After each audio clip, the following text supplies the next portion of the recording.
दोस्तों, आजकल social media पर एक बाबा बड़े वायरल हो रहे हैं। बागेश्वर धाम ये उस जगह का नाम नहीं है जहां ये बाबा जी विराजते हैं। इन बाबा जी ने अपना नाम ही बागेश्वर धाम रख लिया है। इन बाबा जी की सिर्फ यही बात रोचक नहीं है, बल्कि ये बाबा जी पूरे के पूरे ही रहस्य से भरे पड़े हैं। इन बाबा के भक्तों के साथ साथ इनके फैन और क्रश भी हैं। अब इसमें इनकी कोई गलती नहीं है, क्योंकि बाबा जी हैं ही इतने हैंडसम। जो भी देखता है, भक्त बने या ना बने, फैन तो बन ही जाता है। अब इस लड़की को ही देख लो, इसका अपनी भावनाओं पर कंट्रोल नहीं रहा और जो गुरु जी को बाबू के नाम से बुलाने लगी। अरे प्रभु, मैं आपसे जानना चाहती हूँ कि जब पहली बात तो आप शब्दों की मर्यादा गंभीर करो। हम बाबू तो हैं ही नहीं। गुरुजी। किसी बॉलीवुड हीरो जैसे दिखने वाले इन बाबा के बारे में कुछ बोलने से पहले हम आपको कुछ बातें क्लियर कर देना चाहते हैं, क्योंकि हमारा हिंदू धर्म एक ओपन रिलीजन है जहां किसी का भी कोई कंट्रोल नहीं है। यहाँ कोई भी अपनी मर्जी से बाबा बन सकता है। इसके लिए कोई सर्टिफिकेट नहीं लगता और ये एक अच्छी चीज भी है। लेकिन इसी अच्छी चीज का फायदा उठाते हैं आजकल के कुछ मॉडर्न बाबा लोग। अब ये बाबा जी रियल है या नहीं, ये तो हम आपको नहीं बता सकते, लेकिन हम आपको बता सकते हैं इनकी असल जिंदगी की कहानी, जिसे सुनकर आप खुद ही आइडिया लगा लेंगे कि ये सच्चे हैं या झूठे।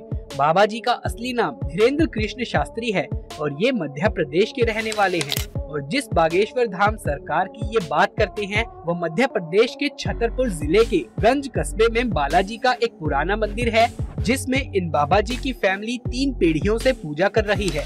कहा जाता है कि धीरेंद्र जी के दादाजी भगवान दास गर्ग, जिन्हें लोग बालाजी सेतु लाल के नाम से भी जानते थे, एक दिव्य संत हुआ करते थे जो निर्मोही अखाड़े से जुड़े हुए थे। और इसी बालाजी धाम के पास इन बाबा जी की तरह ही एक दिव्य दरबार चलाते थे, जिसमें लोग अपनी समस्या लाया करते थे।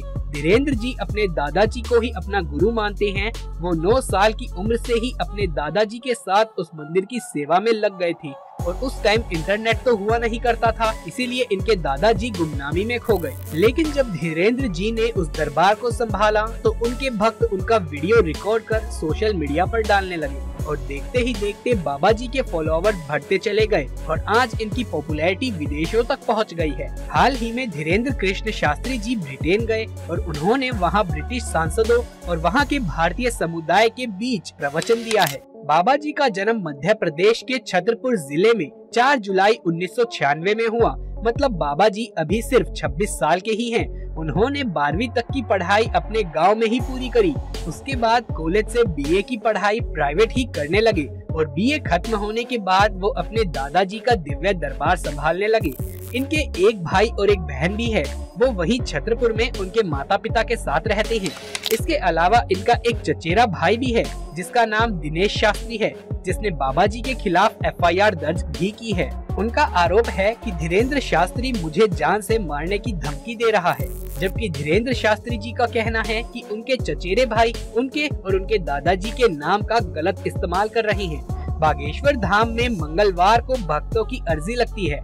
अर्जी लगने के बाद लोग लाल कपड़े में नारियल बांधकर अपनी मनोकामना बोलकर उस नारियल को यहाँ एक स्थान पर बांध देते हैं और राम नाम जपते हुए मंदिर के 21 परिक्रमा लगाते हैं।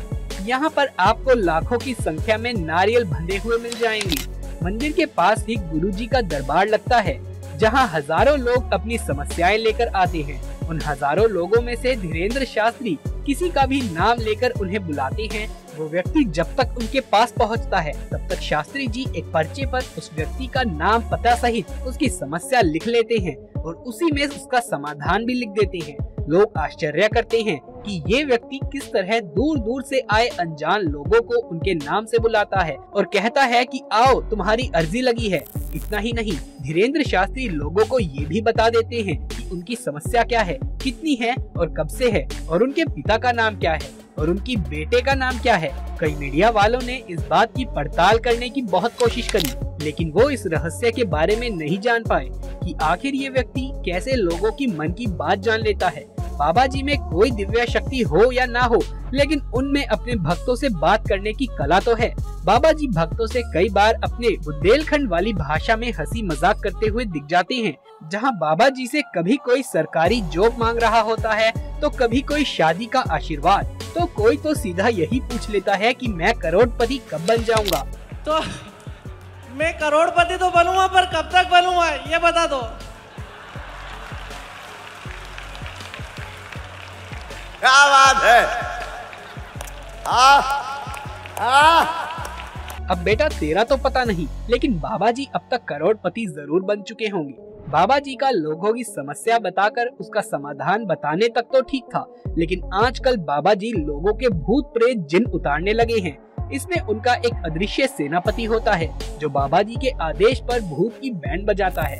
अब भाई ये तो सुनने में थोड़ा अटपटा सा लग रहा है, क्योंकि किसी के मन की बात पढ़कर उसको बताना यहाँ तक तो फिर भी ठीक था, लेकिन ये कुछ ज्यादा ही हो गया। और बाबा जी की पॉपुलैरिटी आजकल इतनी बढ़ गई है कि ये अपने मध्य प्रदेश के अलावा दूसरे शहरों में भी दिव्य दरबार लगाने लगे हैं। इस पर उनका कहना है कि मध्य प्रदेश आकर लाखों लोगों का पर्चा भरना संभव नहीं हो पाता, इसीलिए हम खुद ही लोगों के पास जाकर उनके शहर में दरबार लगा लेते हैं ताकि लोगों को सुविधा हो। हमारा ये दरबार एकदम निशुल्क होता है, इसमें कोई भी किसी भी तरह का पैसा नहीं लिया जाता, और मंदिर में राम कथा में हमें जो भी पैसा मिलता है हम उसे गरीब बेटियों की शिक्षा और शादी पर खर्च कर देते हैं। ये बात तो सच है कि बागेश्वर धाम में टाइम टाइम पर गरीब लड़कियों की शादी के लिए सामूहिक विवाह सम्मेलन आयोजित करवाए जाते हैं। इसके अलावा बागेश्वर धाम में ओल्ड एज होम भी बनाए गए हैं, जहां पर ऐसे वृद्ध लोग जिन्हें उनके बच्चे बूढ़े होने के बाद छोड़ देते हैं, उनके लिए फ्री में रहने की व्यवस्था की गई है।